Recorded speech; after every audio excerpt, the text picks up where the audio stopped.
Hey guys, what's up? This is Pants Our Dragon, and today I want to be doing a video on how to get better at League of Legends because a lot of you guys have been asking me what kind of tips do you have for, say, getting out of Gold 5 or whatever into Plat. And truth be told, I don't like these questions because they're so generic and there's a lot of answers. But the simple answer I can give you is simply just get better at the game. Now obviously there's many ways to get better, looking at videos on YouTube, watching streamers and how they play, copying builds that pros use, using the champions that pros use, of course. Like I said, there's many ways to improve yourself at League of Legends, but in this video I want to show you guys how I improved at League of Legends and got to where I am today. And with all that being said, let's get started.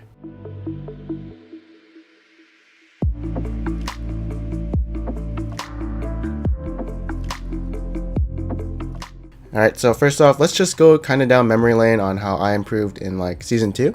Basically, the way I remember it was I was like a Plat player and I started watching streams and kind of just seeing how people are playing in higher elo. I also thought at the time Rumble was super OP in Season 2, so I mained top lane for a while. And it turns out he was OP because they actually nerfed his AP ratios in like Season 4, so it was pretty interesting to see that. But yeah, basically watching streams got me better. I used to watch the Odd One a lot, and he made me a better jungler, and combining that, some game knowledge with playing OP champions like Xin Zhao, Skarner, Ryze, all these OP champions back in the day. And then I think I got the diamond, which was considered 2100 LP or something like that. I'm not even sure if it was called MMR or what it was so long time ago. But yeah, all I remember was climbing with OP champions and just watching how pros played and kind of copying them. Although one thing that stuck out the most when I was watching the Odd One stream was how he was team fighting with tank junglers. Basically what he would do is he'd run in, take a lot of damage, and then flash out. And this gave me a new perspective on how team fights should go. You're not supposed to suicide in these team fights and die like a tank. You're supposed to try and survive the team fight as long as you can. And so implanted in my head, I always want to survive, and this carried out in my mindset, and eventually it actually expanded to the whole places of the map and not just team fighting where I shouldn't die. So like 2v2 counter ganks, if I go there, we're probably going to lose, so I'm going to avoid that situation.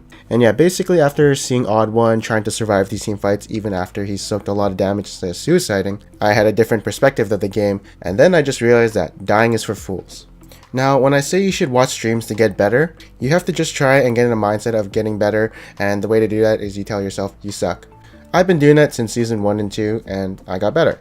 Recently, I dropped like 200 LP, and I was like, okay, I suck, time to get better. And that motivated me to get better.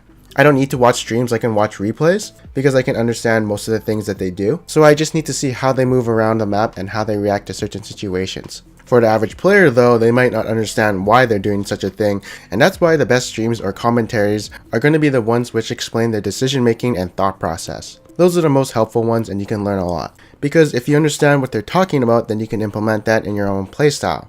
If you're just blindly copying them and picking their champions, following their builds, and like following a certain jungle route and say ganking a certain lane, there's probably a good reason why they're doing that. For instance, maybe they're camping mid lane for some reason, but maybe it's because mid's flash is down, and in your game you're trying to do that but you don't realize that their flash is still up or something like that. If you see like a really good player who's playing, say, the AD carry, which is a mechanical kind of role, you can't just blindly copy what he does. You have to understand why he's using certain abilities right now, why is he focusing this target, etc, etc. You can't just be like, I can do that, hold my beer. You gotta be more like, huh, that makes sense. Next time I play that champion or play that certain role, I'll make sure to remember that. So yeah, blindly copying and not understanding the concept on why they do such things is kind of bad in terms of improving yourself. You have to understand why it does such things. Also, in terms of like learning a champion and knowing what his skills does and what you can do with it, mechanics. I feel like mechanics can only take you so far up in the ladder, around probably say Diamond 5. And like say you're really good at Draven, you can 2v2 anyone in your elo and you usually win lane. But maybe you don't really have the greatest decision making, all you know is I can kill my lane 2v2, easy peasy lemon squeezy. Like for instance, you gotta play safe when the enemy is in their bottom side of the jungle, but you're still going ham anyways, and then you get caught up by a Lee Sin gank or something like that. That's just a general example of like decision making. And decision making also helps you in mid game and late game, knowing what to do in these certain phases, what you should be doing, and that's why you should concentrate on decision making rather than mechanics. For me, myself, I don't have the greatest mechanics, and I know you guys who watch my videos know that, but I do have pretty good decision making. And that's why I play the jungle role, because that's all it is. Like, hey, maybe you are a very good Draven player, and sometimes you go 10-1, but there are other games where you just feed constantly and go 0-7. That's a pretty good example of really good mechanics, but also really bad decision making. And so, to improve decision making, just watch how people react to certain situations. Or again, people who explain their thought process. Next up, I'm going to be showing you how I improve. Well, first off, I do watch some streams like Meteos. I think he's a really good jungler. And then there are some solo queue junglers who I think are really good, and I want to see how they do their route, what they decide to do in certain situations, and how they play. I already know what they do in the mid game and late game phase, so basically I'm just trying to learn how they play the early game, since that is where I feel I was lacking in my games. And also a good way to improve yourself is ask yourself what would you do in the situation that he's in, and then see what this guy does. For instance, instead of going to Scuttle Crab, I would have gone to try and gank mid, and then made my way to my blue. But as you can see, this guy has other plans and wants to go into the enemy jungle. It makes sense because I think he wants to put pressure on to finding where this enemy Tryndamere is in his jungle. He also probably knows that Tryndamere started the red side since, well, why would Tryndamere ever start blue, right? He doesn't need it.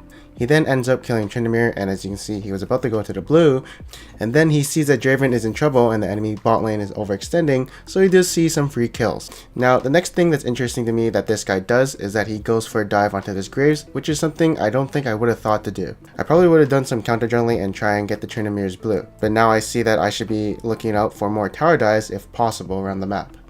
One thing I did notice about this guy is when he has a lead on this Tryndamere, he gets really aggressive and wants to go in his jungle and like take over and pressure him. He even has a sight ward so he can like deep ward in the jungle and see what this Tryndamere is and give him a hard time. Something I can take out of this is that I should probably buy more wards and, you know, get some deep wards into the enemy jungle. Next up is going to be this guy named Moon3. I think he's a really good jungler, and one thing I took out of this replay while watching him was that even though this was a failed gank attempt, he was about to go to his Gromp. But then I think he realizes that that sight ward actually indicates where he was about to go, telling the enemy jungler that he was about to go to the Gromp. So if he did go to the Gromp, there's a chance that the enemy jungler could have killed him at his Gromp since he knew kind of where he was going. So instead he goes up to do the golems. Pretty interesting for me at least. One thing I take from watching these replays over and over again is that these junglers actually love to pressure the map rather than do camps. And for me, I liked doing camps more than pressuring lanes, and I think that's actually a big flaw for me in solo queue. And after just kind of noticing that I farm too much and deciding to go for this aggressive playstyle on the map, I noticed that, well, I started winning games more and getting a better early game lead. Because some of those ganks actually did work and I got a flash or a kill out of it. So yeah, after just analyzing these replays of these really good players that I respect in solo queue, I understand that I should probably be pressuring the map more. And finally, let's just say I wanted to learn mid, specifically Ezreal mid.